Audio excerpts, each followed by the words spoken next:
जवळपास त्या दिवशी 37 करोडचं पेमेंट वाटलं, म्हणजे 3 दिवसामध्ये जवळपास 44 करोड 14 लाखाची पेमेंट जी आहेत की अनिल कुमार पवार यांनी वाटली। या ठेकेदारांवर एवढा पुळका का, हा प्रश्न उपस्थित झालेला आहे। आणि जी ठेकेदारांकडून माहिती मिळालेली आहे ही जी जवळपास 43 ठेकेदारांना त्यांनी पेमेंट केलेलं आहे, जे 17 तारखेला, म्हणजे जवळपास 53 ठेकेदारांची 3 दिवसात पेमेंट केलेलं आहे। आणि कोणाकडून 5%, कोणाकडून 10% असे जे अंडर टेबल पैसे घेतल्याचं ठेकेदारांनी स्वतः आम्हाला सांगितलेलं आहे।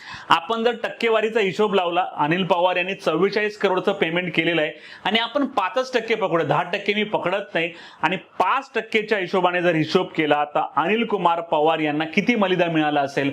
अनिल पवार कुमार यांना 2 करोड 21 लाख रुपये अंडर टेबल मिळाले ह्या सर्व ठेकेदारांच्या माध्यमातून।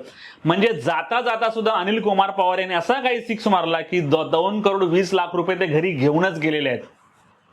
त्याहूनही धक्कादायक प्रकार म्हणजे असा की ज्या ठेकेदारांचे पैसे त्यांनी दिलेले आहेत त्या ठेकेदारांची नावं आपल्याकडे आलेले आहेत।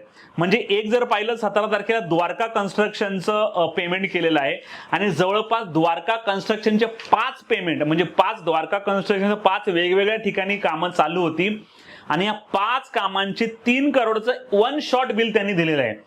वास्तविक पाहता नगरपालिकेत बिलं टाइमवर दिली जात नाही, परंतु द्वारका